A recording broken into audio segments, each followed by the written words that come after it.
已经平时也是这种配合的吧？他打中粮，你打守约。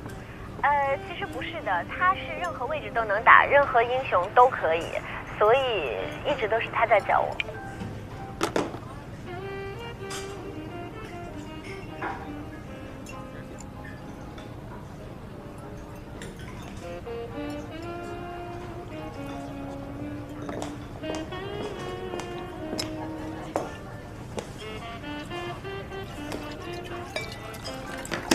这大晚上的把我约出来，又是为了于途啊？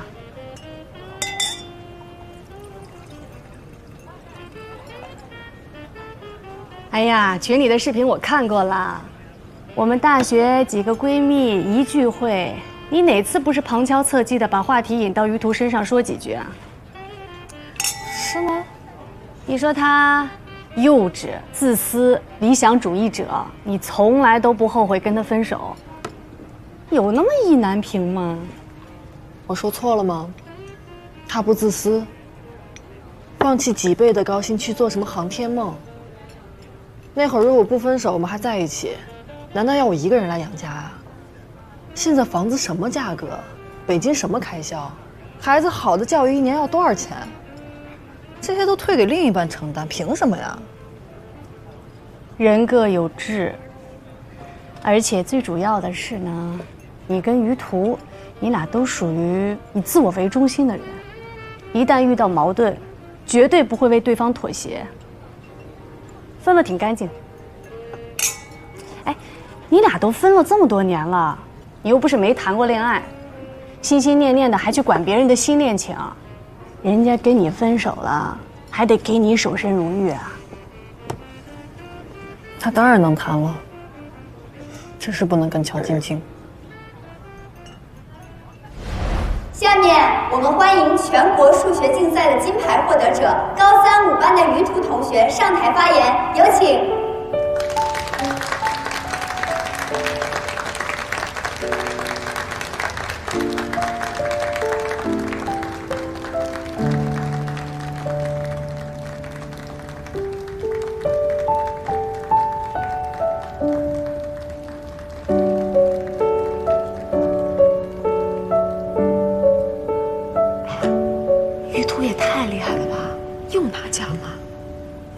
我可听说，乔晶晶很喜欢他。你说好像什么大新闻似的，喜欢于途的女生不多了去了。你说于途会不会喜欢乔晶晶啊？她长得那么漂亮。我觉得应该会吧。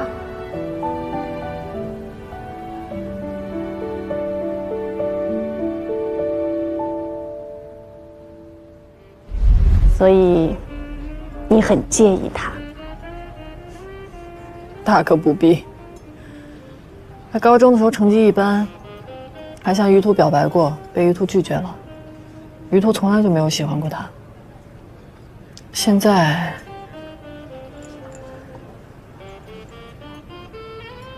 我只能说名利是个好东西。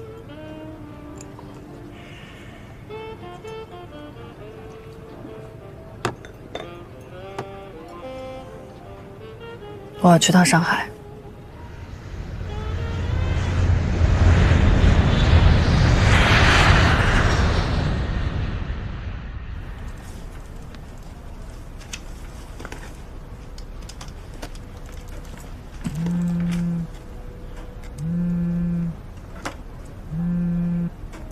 喂，于途，夏晴来上海了，说要补上次那顿，请大家吃饭，让我喊你。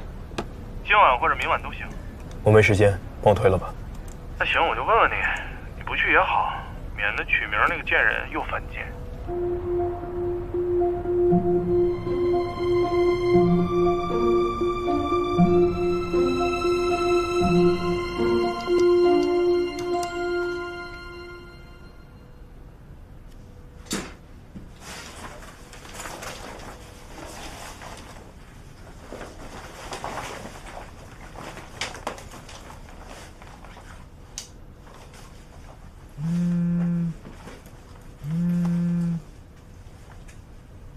于途，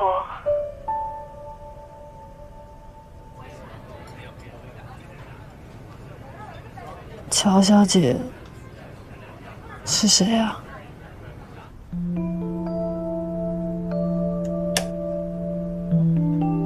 当然是金靖。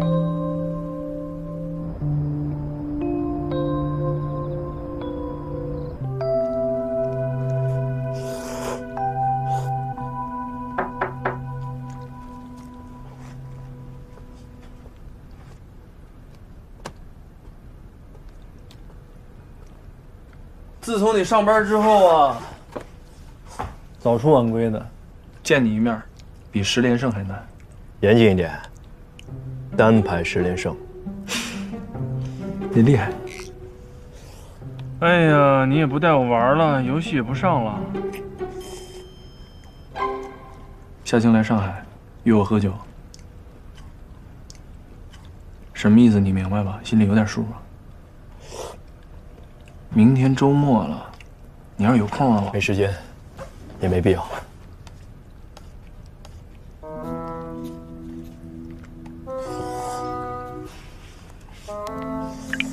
行吧。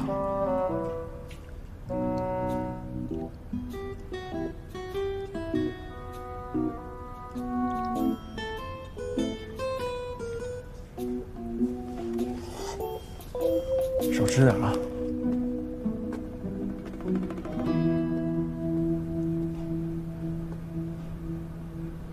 于途挺忙的，你知道他们航天吗？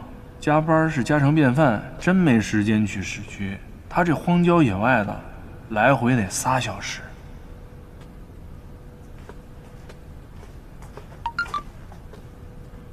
你把他单位地址给我一下。哇塞，势在必得呀！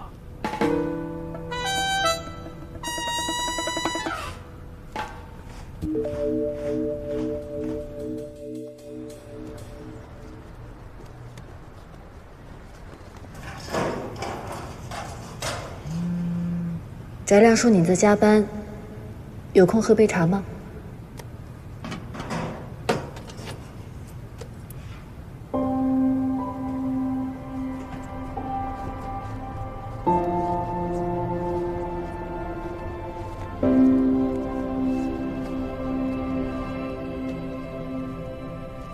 关于外场的安排啊，就说到这里。大家还有什么要补充的吗？好，那就散会。今天是个周末，大家还是回去早点休息吧。啊。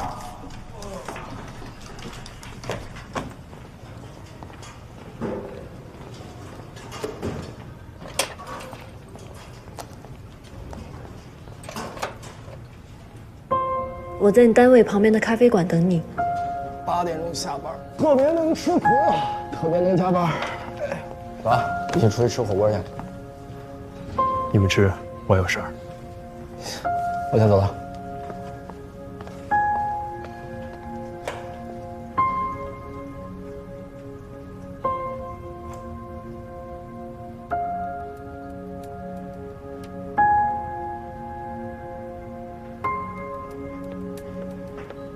小姐，需要给你加点水吗？不用了。好。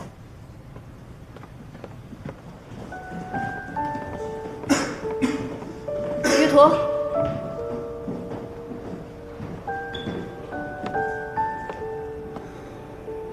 我上次说的你都想清楚了吗？如果你一点都不为我们的将来着想，我们不如分手吧。好，我没意见。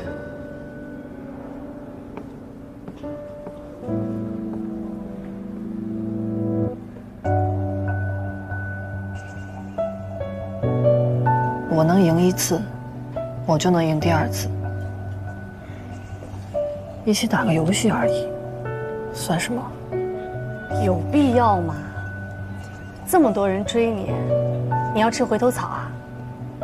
而且于途现在还是在那个研究所，还是赚这点钱，你现在就不介意啦？我现在也不在乎他赚多少钱。博士学历，研究所的工作，起码社会地位不错。还有，意难平，我就是意难平。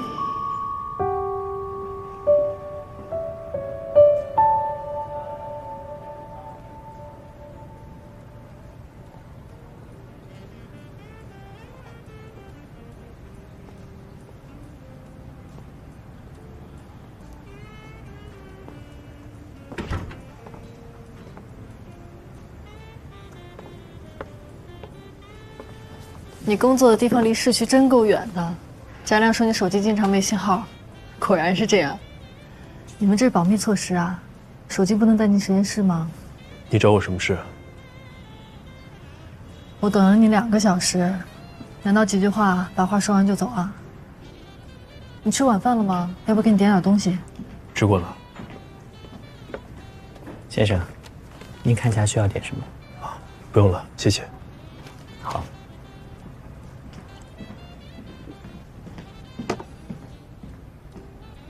我跟翟亮又做了很久，听说你又回研究所了。对。他其实挺担心你的，说你状态不太好，但又不好多问，是投行那边出什么问题了吗？没什么问题，我比较适合研究所。人的想法果然是会变的。其实我现在也觉得，你做事专注，的确适合在研究所。昨天我们聚会还在讨论，我还开玩笑说，你的智商确实是应该为科学做奋斗去。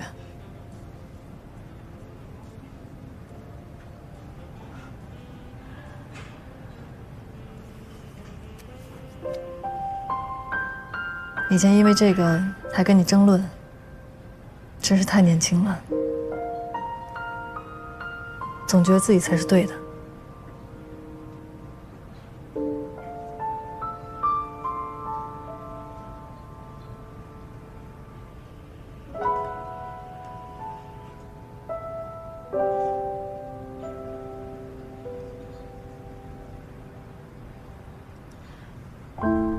对了，你怎么会跟乔晶晶一起玩游戏啊？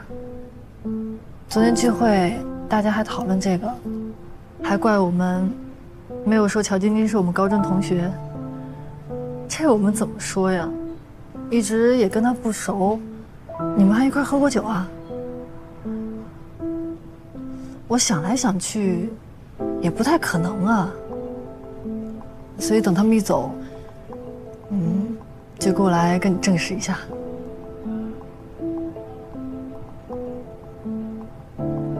没想到果然是他。我和他是高中同学，有联系不奇怪。也是。不过他从来没有在班级群里，我还以为他并不喜欢跟以前同学玩呢。说起来，我们班级最成功的应该就是他了吧？反倒我们没什么大出息，出了社会，成绩再好有什么用啊？还是要靠情商的。他是重点大学毕业的。是吗？念书的时候没怎么关注过，不过我确实挺佩服他的。娱乐圈这么复杂的地方，龙蛇混杂，他能混得这么好，这么红，肯定付出了很多吧？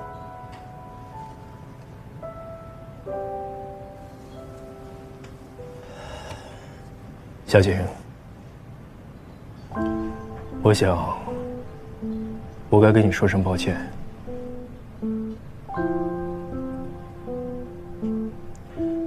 当年我答应的太轻率，只考虑到你足够独立，却没有想过自己要付出什么。事实证明，我实在不是一个很好的选择。幸好你一向聪明，及时止损。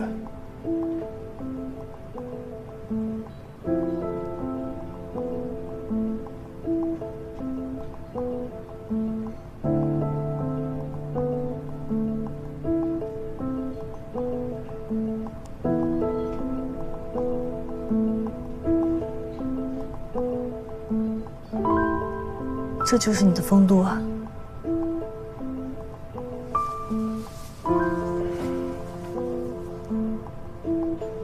我们很久没联系了，你何必呢？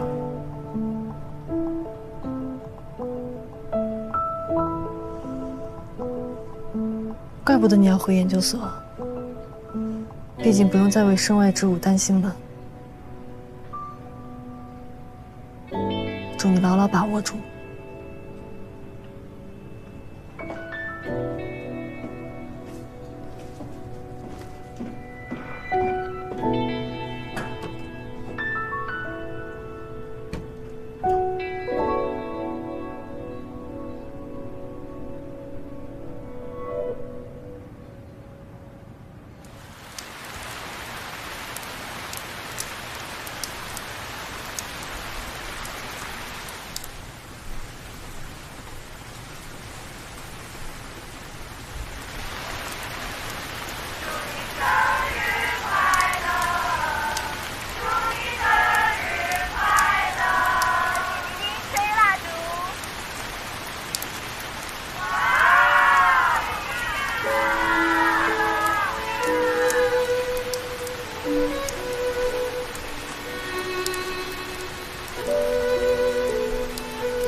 我把你单位地址告诉夏晴了，没关系吧？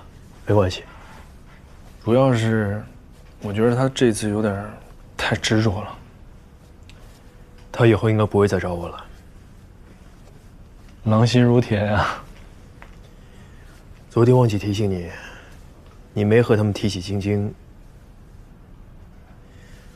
和我们打游戏的事吧？当然不会啊！你之前嘱咐过我，我就当不认识棉花，更不会提他之前打的有多烂。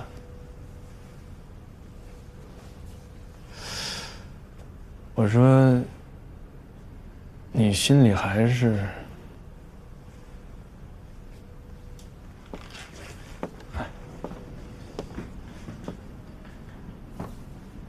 其实棉花这姑娘挺可爱的，活泼又卖萌的，跟小姑娘似的。虽然你们俩是高中同学吧，但是这距离确实有点远。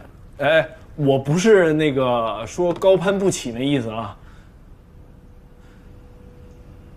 我就是觉得咱们俩陪他快打了2个月的游戏，他连招呼都不打，人就不见了。嗨。大明星，不好接近呗。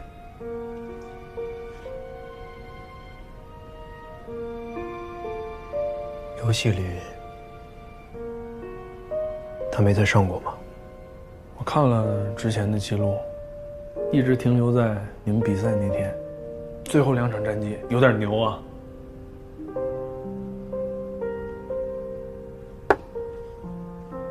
他给了我2张门票。让我和你一起去，我没喊你。什么？给我票？票就在书架上。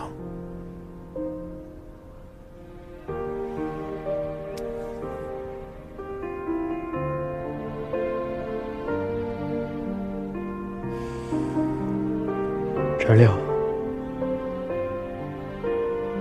是我惹他生气了，他才不出现。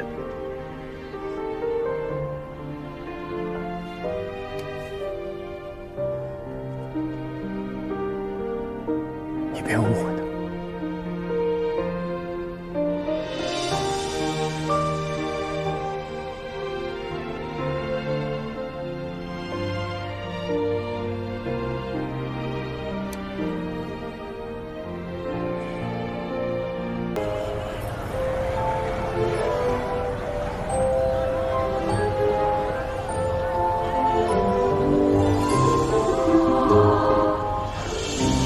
西安的新年好有气氛啊！你看，多漂亮。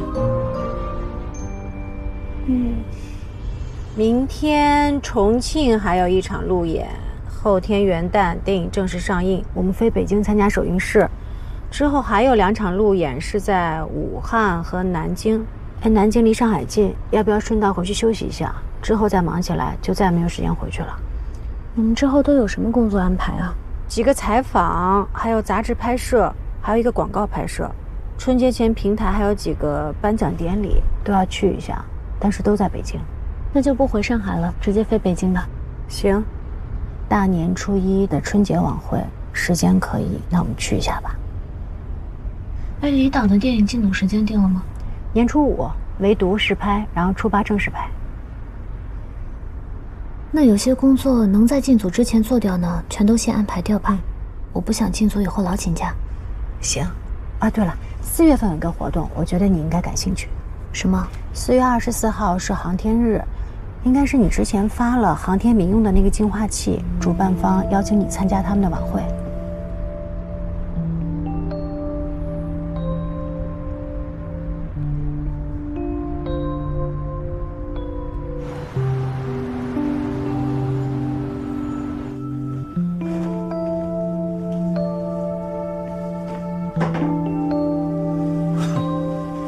我走之后啊，你再回来，就没有热情如火的我迎接你了。别想我啊！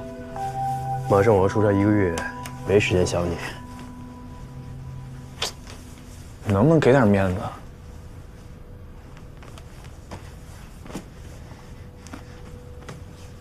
虽然我不知道你跟棉花到底发生了什么，但你是谁啊？你是咱们屠神呐，你不应该现在这样啊。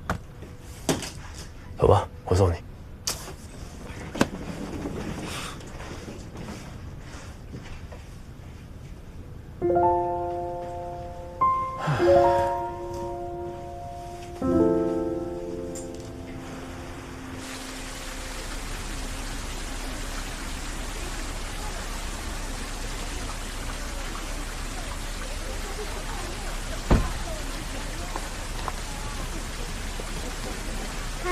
辛苦你们了，谢谢，拜拜。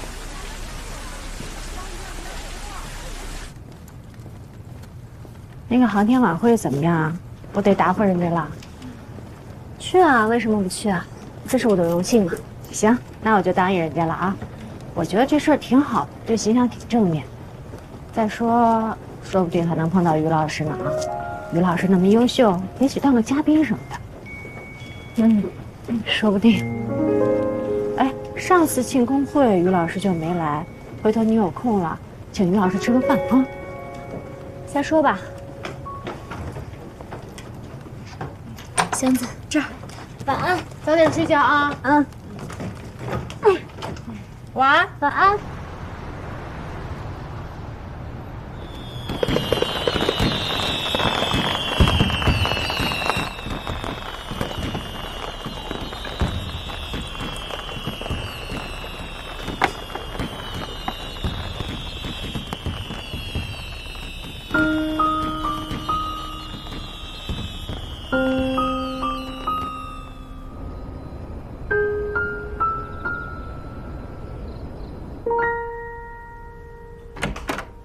时光回眸，又跟往事邂逅，落笔心头，是欠你的问候，试着拼凑我想念的缘由，是某个记忆里你的眼眸，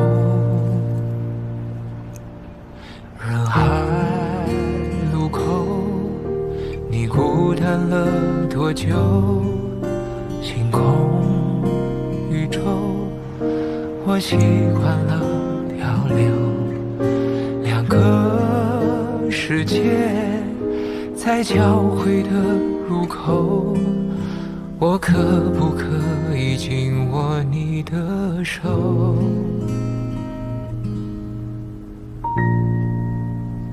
今天能否约定，一字一句说给你听，想回答的问题，是茫茫人海转身回到熟悉的场景，是我在为你而充实的光阴。今天能否感应，这满天星辰都证明，我想找回是你，那守在梦的起点为我刻下的记忆，是你的勇气让我想要珍惜。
妈。哎呦，于途，你怎么回来了？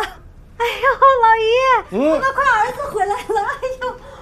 哎呦，爸，哎，不是10月份刚回来，怎么又回来了？马上出差1个月，不知道那边信号好不好，回家看看啊。哎呀，那今年过年晚会不会回不来啊？能回来。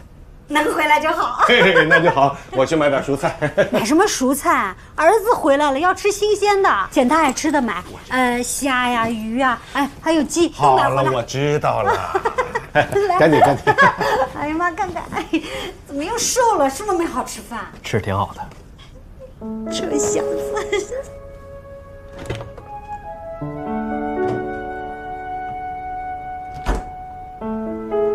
来了。土豆丝，哎，喝点酸奶啊！现在年轻人都爱喝这个，帮助消化。来，谢妈。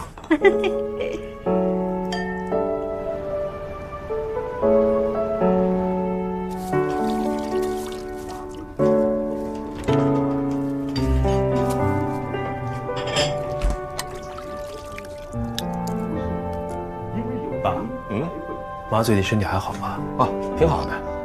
就是上回有点受了惊吓了，不过也有好处啊。现在更懂得养生了，少盐、少油、少糖。我没办法，只能偷偷到外面买些猪头肉，稍微补一补。你哪来的私房钱？几10年的底蕴，当然没问题了。哎呦，藏了几10年私房钱呢？儿子回来，我在他面前吹个牛，你不要当真。你少来这套，来，出来，来。我在洗碗。儿子不会洗啊？妈，我会。爸出来了。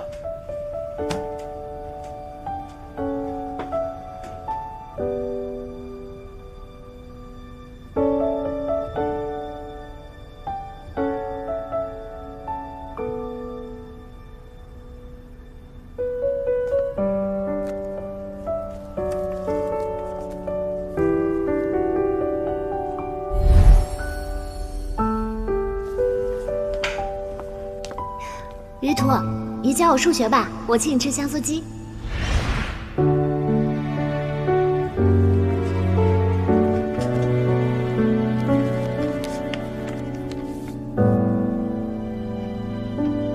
于途啊，吃点水果。哎，这不是高中的书吗？怎么现在想起来看这个了？没什么。怎么高中的书还在啊？哎呦，那肯定是收拾的时候落下了，这么多呀！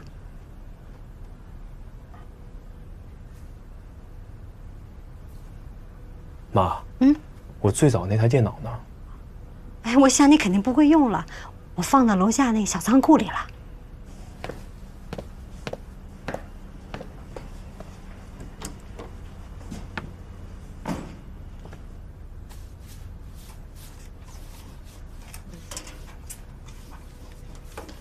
这个电脑都这么旧了，怎么今天想起来把它搬出来了？上次啊换电视的时候，我就应该让那些人把它搬走，放着也占地方，不过也卖不了几个钱啊。妈，还是留着吧。行，留着。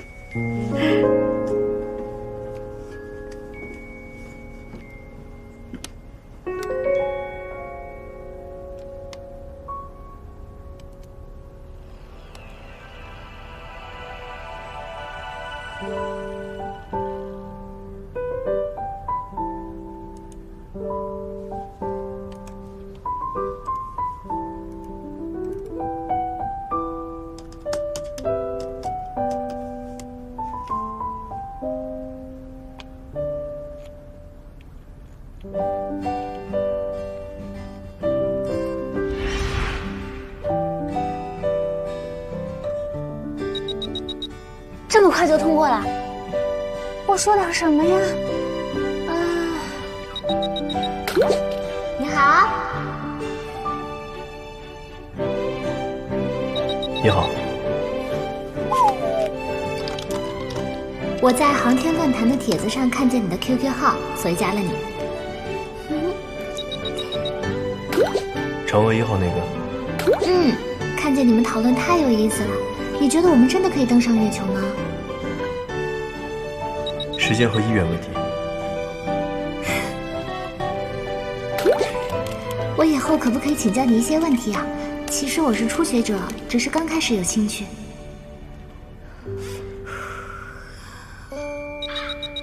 可以。谢谢。有个问题，探测器要多大的速度才能脱离地球引力啊？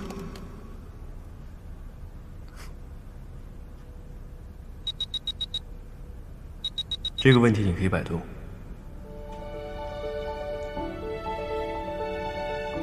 哦，好的。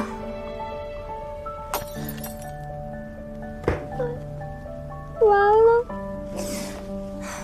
他已经知道我什么都不懂了。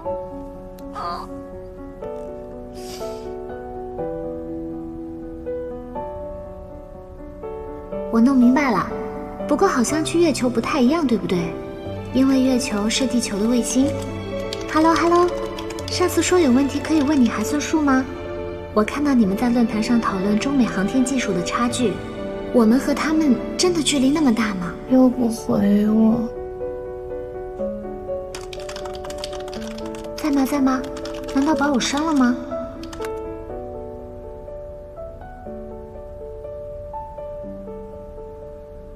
什么时候才能主动和我说话呀？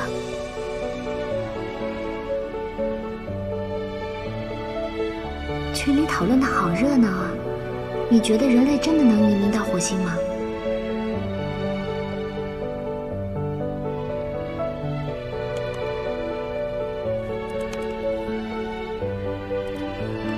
哎，来了个新人，好像是的，还是个姑娘。大家好。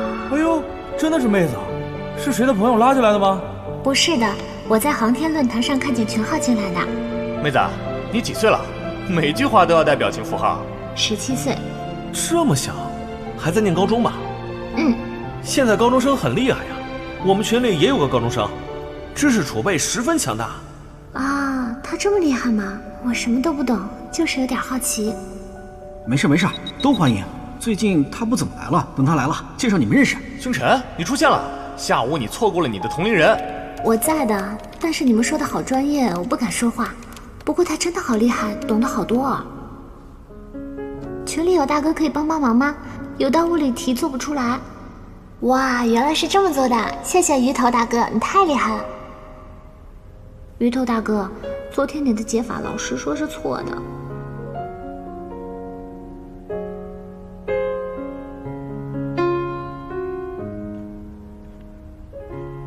以后我不能来玩了。怎么了？父母不让？不是，我要好好念书了，等我考上目标的大学再来找你们玩。哎，你的目标是哪个？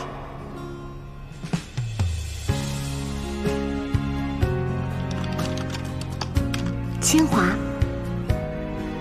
哎呀，可以啊！人不可貌相啊，妹子，志气不小。其实我没什么大志向，但是我最近更喜欢的人表白了，他好像嫌弃我成绩不好，所以想跟他考同一个大学，说不定他就会喜欢我了。哎呀，男人不看这个。占星，你是不是不够漂亮？很漂亮的。低调。哦，反正我想来想去，我就成绩不够好这个缺点吧，所以打算努力一把。但是其实我成绩也是全市200名左右，但是他每次都是全市第一。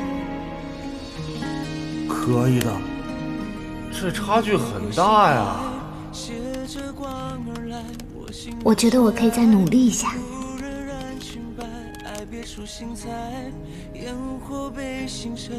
如果我也能考上清华，那我就是娱乐圈当中学历最牛的演员之一。你的粉丝如果知道你为了他们想考清华，应该会很开心吧？才不是因为。你高考报金融专业，我还挺奇怪的。我一直记得你的理想是星辰大海。我打算放弃星辰大海了。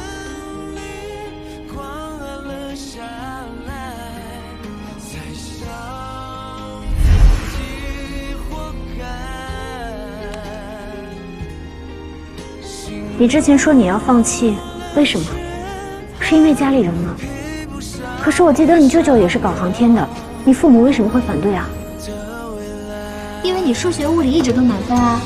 那个时候我就在想，这个同学大概以后会成为一个很厉害的科学家，我会为他感到荣耀的。我只是想帮你说话，我比任何一个人都希望你继续做一个航天设计师。为什么？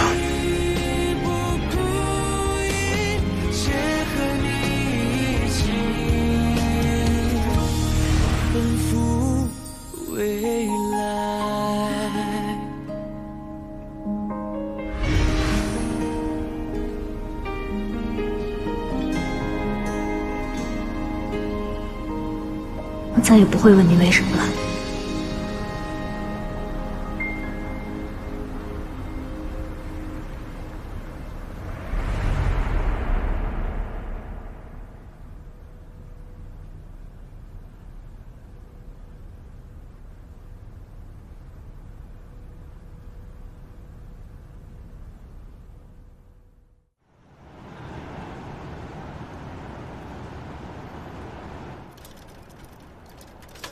老于，你爸就是爱墨迹。老于，你快一点！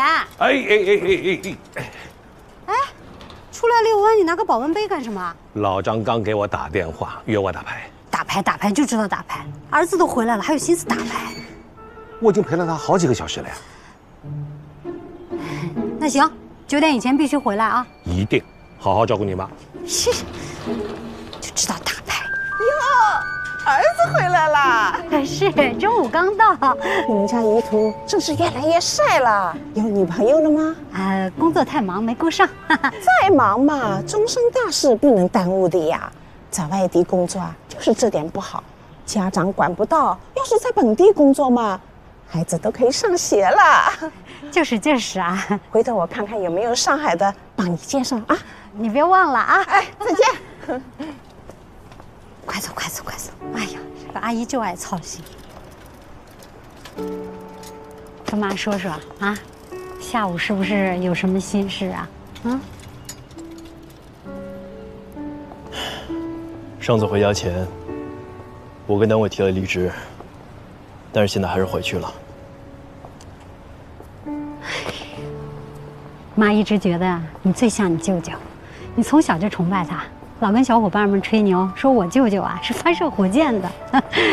我们兄弟姐妹里呢，你舅舅是最聪明的，但是却也最辛苦。一个人在大西北，根本就顾不上家。哎，有一回啊，你外公生病，差点没过去，怎么联系都联系不上他。哎呀，当时啊，通信也不像现在这么发达。后来好不容易把你外公救过来了，联系上你舅舅了，我们想让他回来，可他却支支吾吾半天。说了个不行，他说呀，既然外公已经没事了，他现在的任务很重要，得完成任务才能回来。结果呢，1个月以后他才回来了。我们这些兄弟姐妹啊，都生他的气，冷着他。当时，有个表姨娘过来探病，指着他的鼻子就骂呀，骂他不孝。你舅舅就这么听着，一句话都没说。那个时候你还小，你突然就说。姨婆，表舅是不是在美国工作呢？你姨婆最爱听这个，她说：“对，于图啊，你也要好好学习，将来也去美国。”结果你说：“哎，姨婆，那表舅在美国这么多年不回来看你，你怎么不骂他不孝呢？”哎呀，当时我就在想啊，你说同样是不能陪在父母身边，这在国外的呢就被人羡慕。在国内大西北默默奉献的，就被别人说不值，还说不孝顺，这什么道理？哎，我们在场那么多大人都没想明白，还不如你个10岁的孩子。我从小聪明。那是，我儿子嘛啊！哎呀，儿子啊，这人生的道理啊，都懂，就是到自己身上呢就犯糊涂。哎。其实妈这一辈子，最后悔的事儿，就是你高考的那个时候，非得逼着你报金融专业。哎，你说我当时怎么想的呢？我就想着，我儿子分那么高，必须得考一个最热门的专业，不然那么多分就浪费了。后来呀，妈知道你偷偷的学了2个专业，可后悔了。你说因为我白白费了多少努力，都怪我。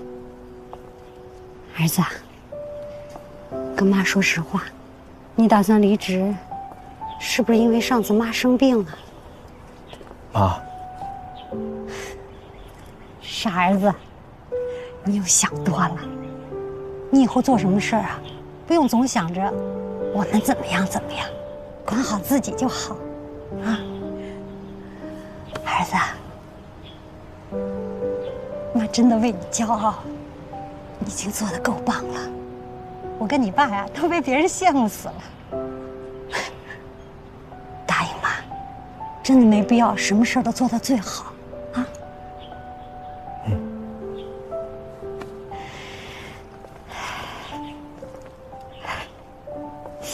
儿子，终身大事也得考虑考虑了。不然那家阿姨总追着我问，说你家于途什么时候结婚呢？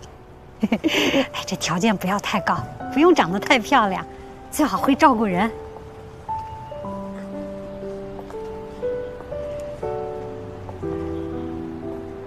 妈，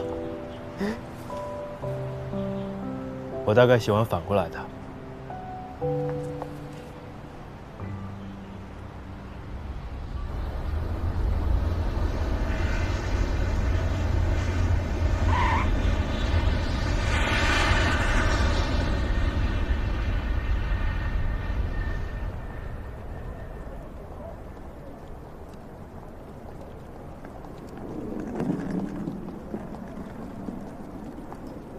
抱歉啊，飞机晚点了，我已经下飞机了。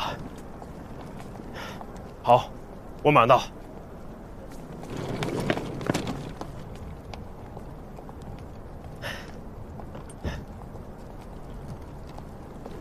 你好，我是158的于途。你好。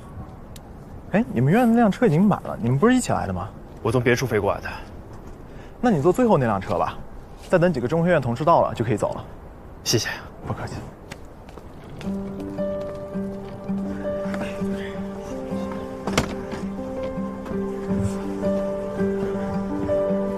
你好，你好。哎，我们中科院的，你呢？周工。你怎么知道？我们通过电话会议。我是158于途。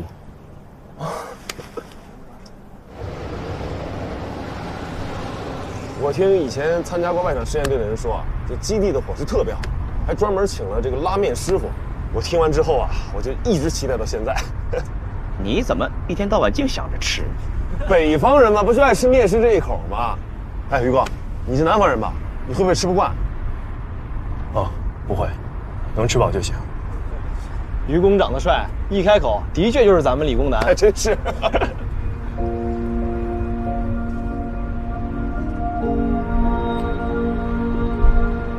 当太阳绕过地球另一半的空旷，请把我叫醒，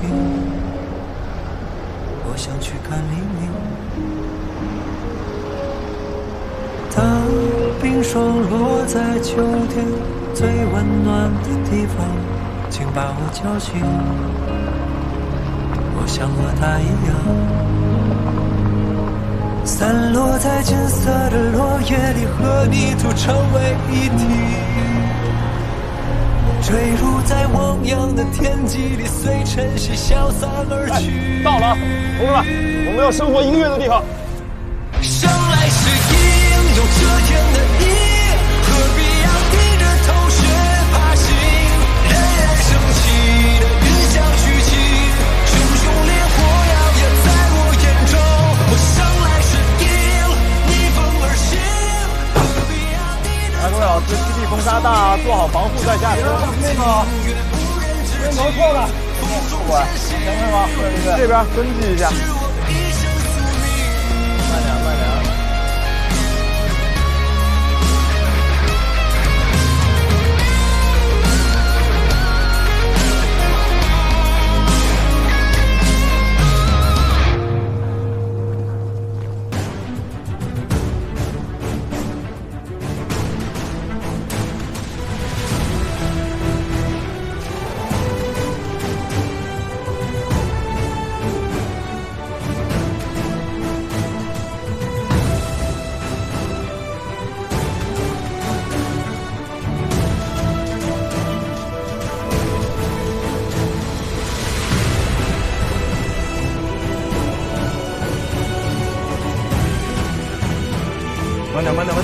慢！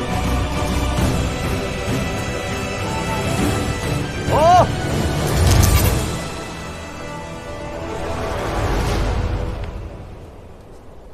今天先做专项试验，遥控遥测风系统准备。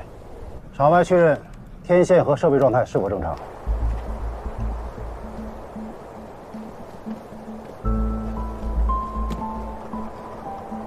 官场确认，天线和设备状态正常。XCMT 007 S 频段应答机发射开关状态遥测正常。现在进行移动模式中自主规划避障测试。工况12，太阳高度角为65度，巡视器前方2米处放置直径约25厘米的石块，设置巡视器正前方6米处为移动目标位置。巡视器采用自主规划避障模式进行行走。卡萨尔移动分系统自主避障模式下，行走指令已发送。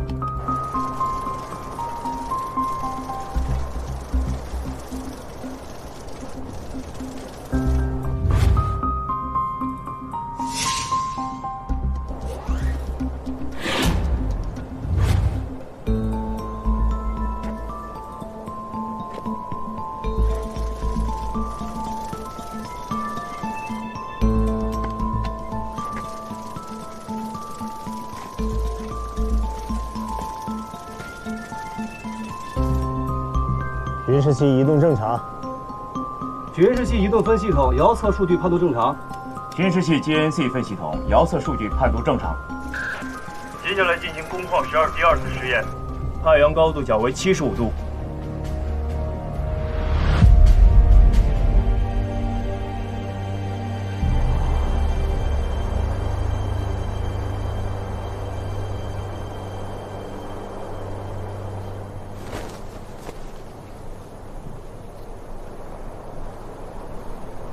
哎，玉团，我这自从来了外场，我这肚子越来越大了，这面食是旁人啊。哎，周哥，为场面开车回去，等我一下。哎，快开车！我帮你点份拉面啊。看来我们业余时间还要组织点减肥活动啊。关博病情怎么样？手术挺成功的，来这前我去看了一下，精神还不错。那就好。基地少他，总感觉少点乐趣。我们的关博士啊，聪明绝顶，专业强，还能喝能吹，能给大家带来快乐，全面型人才。回头我把你的好评转告他。那不用，我都直接跟我们的关博士热情表达过了。小玉啊，你也应该多参加一下大家下班后的活动啊，压力别太大。这次外场试验比较顺利，平时认真工作归认真工作，该放松也要放松啊，别把外场试验生活过成苦日子嘛。哎，晚上不是有同事组织乒乓、摄影、打牌活动吗？你也可以参与一下。好。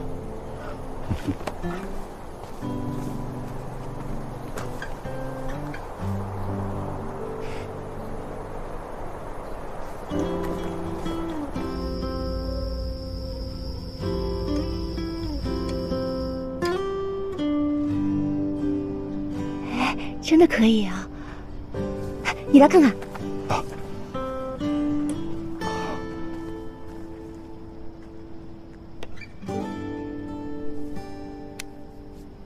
于途，你要不要也过来跟我们一起看看？城市里哪找这么好的观测条件啊？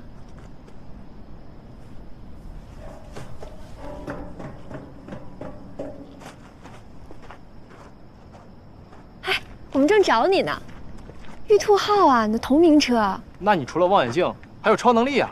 我说大致位置不行吗？就你严谨。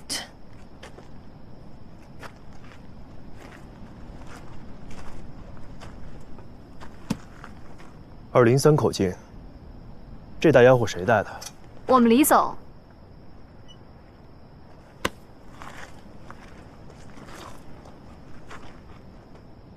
玉兔号当时降落在红湾区，你们有没有更高位一点的模型啊？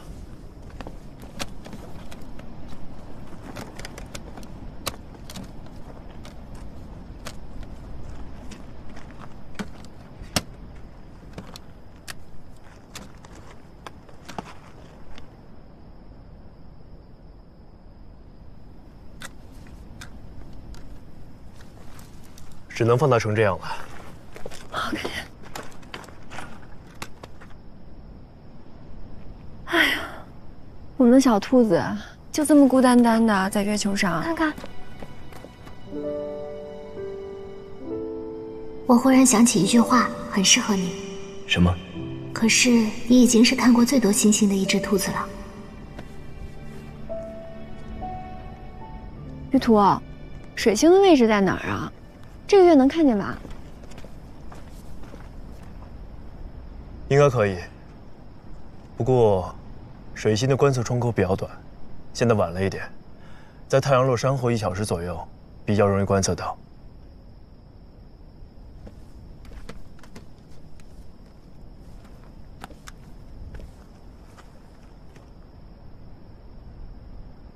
大约在这个位置。明天晚上早点过来看吧，好不好？好。你慢慢看，我先回去了。嗯。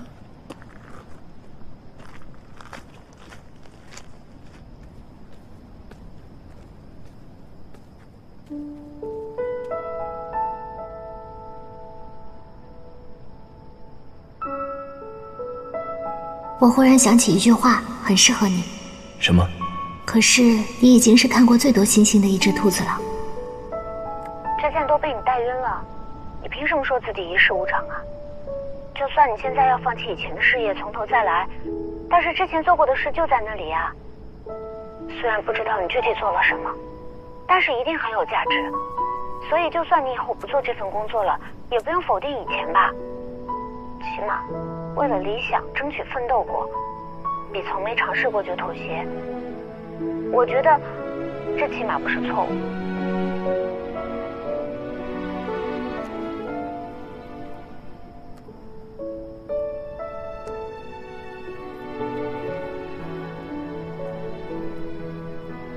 放松一下，看了会儿直播，发现了一个好搞笑的主播啊，推荐给你路上看。多看技术主播。技术主播白天已经有一个啦，特别厉害，特别技术，特别严厉那种。过奖，前面的可以接受，特别严厉还没有。你想有？不用不用，就这样已经可以了。你到哪儿了？今天特别想吃油条，可不可以带一下？不考虑热量了。我可以只吃一半，或者不是有那种很短的吗？李图，跟女朋友发语音呢，门都不接，这么着急？这样进去。我刚可听你女朋友说让你给买明天早饭，她不知道你在沙漠里。就算不知道你在沙漠里，你出差她也不知道。是以前的信息。交女朋友了吧？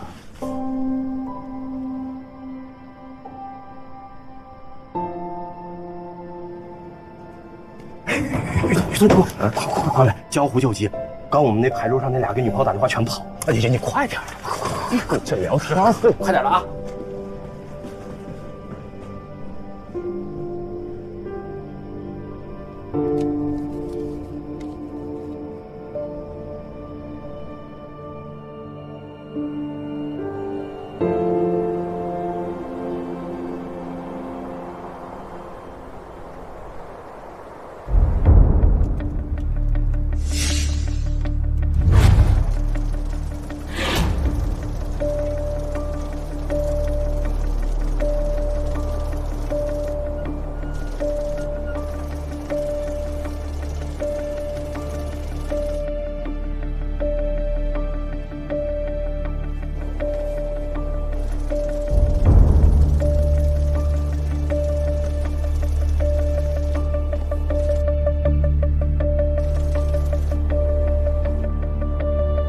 遥测显示异常，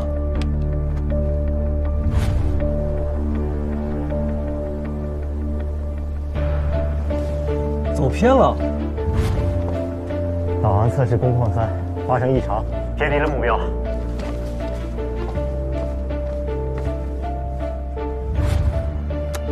视野暂停。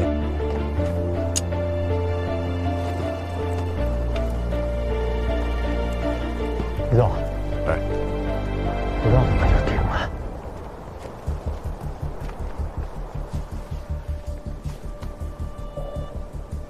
大家分析一下原因。这事儿发生在外场，得赶紧解决。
我想起来了，我们导航软件的算法是不是没有考虑自然光照条件下太阳光线不同入射角导致的偏差？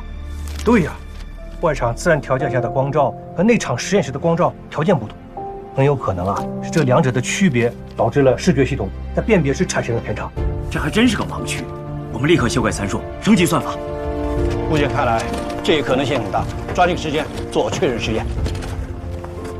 我看今天大家还是早点回去休息吧。敦煌气象台发布了天气预报，预计晚些时候会有沙尘天气。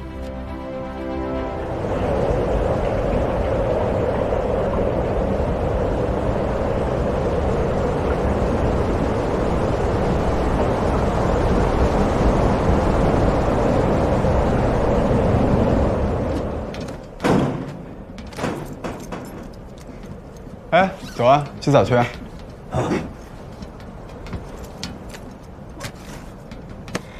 哎，洗澡不等我，什么人你们啊？走。